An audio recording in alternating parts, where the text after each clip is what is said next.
Nah, that's actually crazy. Yo, today we got a lot on our to-do list. The warehouse is a complete mess right now. Like, I genuinely don't think it's ever been this bad, but there's stuff everywhere. I got tape to unbox. I got a bunch of inventory that needs to be stocked up and trash that needs to be taken out. I also need to do an inventory recount and just see what's actually on the shelves because I opened up returns lately.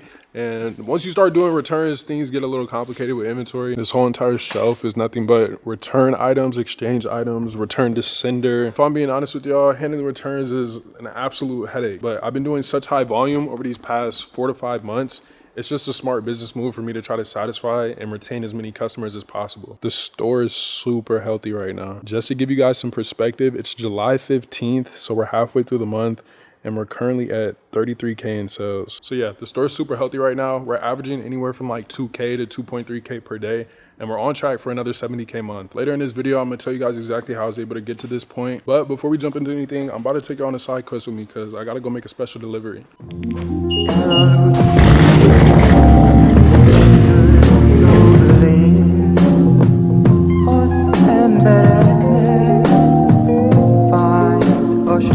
Y'all, we have made it.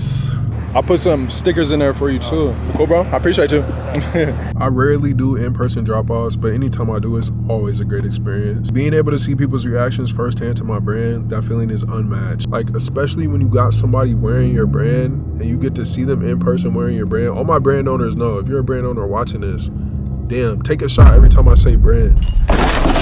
But if you're a brand owner watching this, you know that exact feeling of what it's like when somebody's wearing your brand. All right, man, the goal is to be out of here by 6 p.m. It is 2:18. I don't have no caffeine or nothing. I'm just about to grind this out and raw dog it, but about to get straight to it.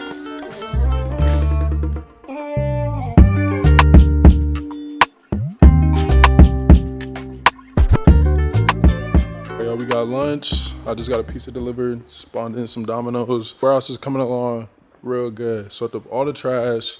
Everything's nice and organized. I restocked these shelves, so now I'm about to eat.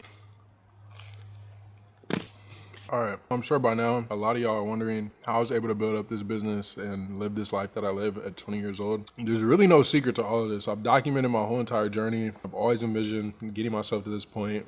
If you go back to like one of my first vlogs on this channel, I was in a storage unit shipping out orders. And a big goal of mine, I made very clear in that video, is that one day I want to have a warehouse. I want to be able to fit my car in there. I want to be able to skateboard in there. Eventually, I could definitely see this like growing to the point where I get my own warehouse, where I can fit my cars in there, I can skateboard in there, have a whole office in there. And now I'm living that dream. When you're adamant about doing something and you have these goals for yourself and you go and get them done, success is bound to happen. And that's exactly how I've been able to achieve the things that, you know, I've been achieving this year. Like each month it's been like new goal, and just constantly outperforming the last month. And it's not always going to be like that within business. Like, yes, there's going to be highs, there's going to be lows, but there's going to be time periods where like you're on that generational run where you're just like crushing it each month after each month. Sometimes I honestly forget that I am only 20 years old. I turned 21 in like 5 months in November. Or what, like 4 months now, it's July. So when I look at it from, you know, an outsider standpoint, I have so much time until I'm like 24, 25, even 30. I have 9 years until I'm 30 years old. Like that is a whole child. I have 9 years to become a millionaire, build something that's huge, whether that's this current business model that I'm running or not, and, you know, put my family in a great position, and even my future family when I have a wife and kids. I think about that a lot, you know, to start thinking more about the future, more about investing, being even smarter with my money.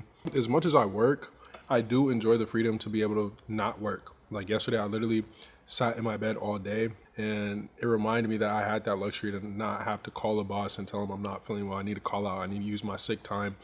And it's just something I really don't want to take for granted. And I want to be able to have that as long as possible.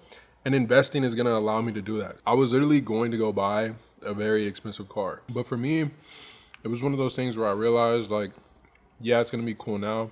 But if I delay that gratification, build up some actual real wealth instead of putting it into a depreciating asset, no matter how much I milk it for content, it doesn't matter how much money I'd make off the car.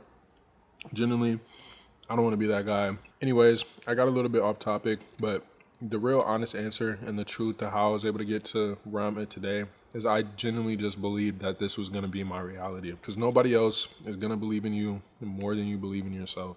And that is genuinely just a fact. Like, if you don't have the confidence to pursue and take action on your dreams, then the reality is it's just never going to happen. I absolutely demolished this pizza. I was even kind enough to save y'all a piece. Y'all want a bite? My goal was to get out of here by 6 p.m., but I don't think that's happening. It's already 5 p.m. I have a crazy amount of orders to ship. It's actually insane. I spent this morning working on these kind of bootleg racing logos, and I'm leaking too much already, but this is really for my real supporters who actually watch the videos. Just know you're gonna see these logos on something very soon. Niggas gotta face the fact, the honest truth will never be me. $30 for a band of Kiwi, I dropped the whole 3-piece shit. Mouse inspired, took him out of bridge. Just line up, where's y'all's tray? Tray over there, bro. Never seen that before. Really? Yeah, nah. You guys share the tray? No, the tray mine. No, I ate this time, nigga. This is my tray now, nigga. Yeah, I ate a fry. She's like, you just ate before she started praying. I was like, damn. No, he just had a concept.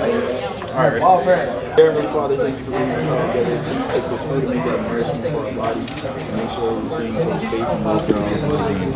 Hey, bro, these are big words, man. Are you know who's that? Yeah, he fucked that shit up. Why you go? Everybody's supposed to go one by one. Camera, think that. Come on.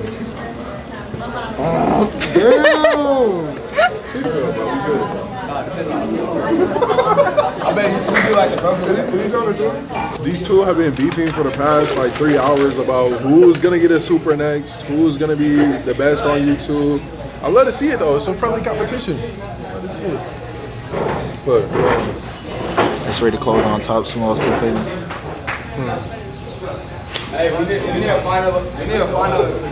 Bro, I don't know what's going on right now. What is it? No! There's no way, bro. Nah, that's actually crazy. I just saw this nigga's ass crack, bro. Like, why are we laughing? Check about it, the vlog. Bye, you guys. W in the chat. She asked, let's go shop, shirt, I'm a big spender. Took her down Atlantic, I thought I did in Linda. All this drinking pills and the curl look like a medical center. Whoever you bought your jewelry from, a terrible vendor. Earrings came from heaven, you see straight to center. Wishing a nigga would just made me catch a splinter. I don't got none against runners, I just like owning my